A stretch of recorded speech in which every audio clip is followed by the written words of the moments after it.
আমি আপনাদের সম্মুখে সূরাতুর রুমের 41 নম্বর আয়াতে কারিমা তেলাওয়াত করেছি। হযরত আলী রাদিয়াল্লাহু তাআলা আনহু থেকে বর্ণিত। এই হাদিসটি আবার মিশকাত শরীফেও আছে, আবু হুরায়রা থেকে বর্ণিত। এক টুকরো হাদিস, কিছু শব্দ আপনাদের সম্মুখে পেশ করেছি।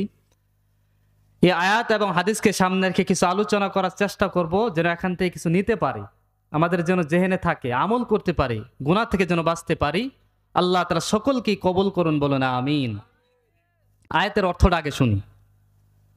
আল্লাহ রাব্বুল আলামিন বলেন, যাহারাল ফাসাদু ফিল বাররি ওয়াল বাহরি বিমা কাসাবাত আইদিন নাস।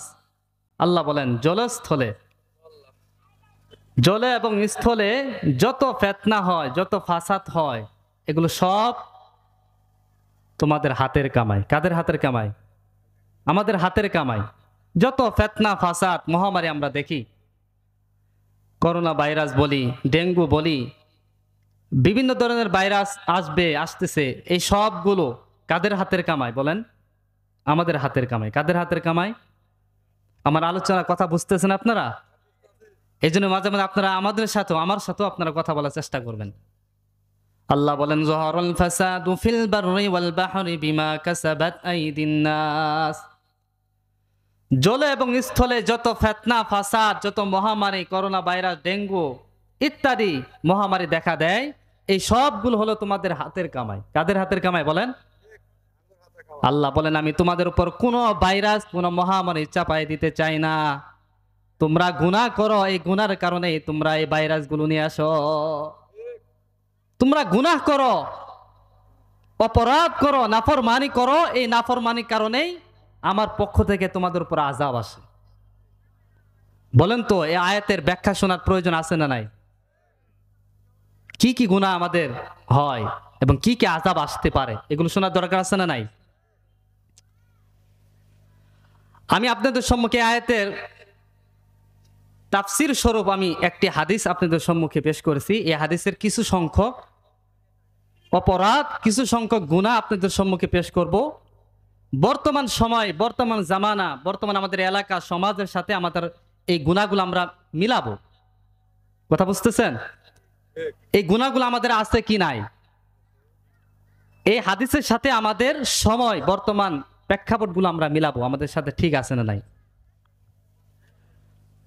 রাসূলুল্লাহ সাল্লাল্লাহু আলাইহি সাল্লামের হাদিস, রাসূল বলেন, 15টি অপরাধ যখন সমাজে আসবে। কয়টি অপরাধ? 15টি। কয়টি অপরাধ? জোরে বলেন, কয়টি অপরাধ? আরো জোরে। মনে থাকবে তো ইনশাল্লাহ? একটা একটা করে আমরা এগুলো আলোচনা করব, সংক্ষিপ্ত শুধু নামগুলো বলবো। রাসূলুল্লাহ সাল্লাল্লাহু আলাইহি ওয়াসাল্লাম বলেন, 15টি আযাব, 15টি অপরাধ যখন তোমাদের সমাজে প্রচলন হয়ে যাবে, তোমাদের সমাজে যখন এই 15টি অপরাধ, এই 15টি গুনাহের কাজ যখন তোমাদের সমাজে সয়লাভ হয়ে যাবে, আমার আল্লাহর পক্ষ থেকে, আসমান থেকে তোমাদের ওপর পাথর এবং গরম হলুদ এবং লাল বর্ণের বৃষ্টি তোমাদের উপর নাজিল হবে। নাউজুবিল্লাহ। আসমান থেকে পাথরের বৃষ্টি এবং লাল বৃষ্টি, হলুদ বর্ণের বৃষ্টি আসমান থেকে আল্লাহ তাআলা নাজিল করবেন, এই 15টি অপরাধ যদি আমাদের সমাজে থাকে। কয়টি অপরাধ? আমরা সমাজের সাথে মিলাবো, এগুলো সমাজে আছে না নাই। তিরমিজি শরীফের 2211 নম্বর হাদিস সম্ভবত। রাসূল বলেন, ইদা তুখিদাল ফাইউ দুওয়ালা। এক নাম্বার হলো ইদা তুখিদাল ফাইউ দুওয়ালা।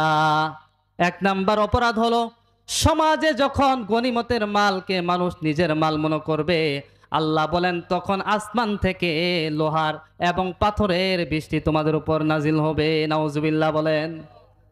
ইদা তুখিদাল ফাইউ দুওয়ালা, গনিমতের মাল। গনিমতের মাল কোনটা বলা হয়?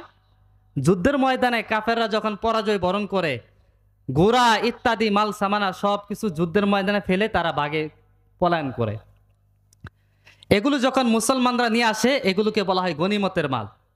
এখন তো যুদ্ধ নাই, মুহাদ্দিসিনে কেরাম বলেন গনিমত, এখন তো যুদ্ধ নাই, কিন্তু এই হাদিসের ব্যাখ্যা হলো, বর্তমান সময়ে রাষ্ট্রীয় সম্পদ যারা লুণ্ঠন করে, রাষ্ট্রীয় সম্পদ যারা নিজের মনে করে ব্যবহার করে, এই অপরাধ যখন সমাজে থাকবে তখন আসমান থেকে পাথরের বৃষ্টি আমাদের উপর নাজিল হবে। নাউজুবিল্লাহ বলেন। বলুন তো, আমাদের সমাজে রাষ্ট্রীয় সম্পদ, দেশের সম্পদ, দশের সম্পদ, এগুলো আমরা লুণ্ঠন করি কি করি না? এগুলো আমরা খাই কি খাই না বলেন? গনিমতের মাল,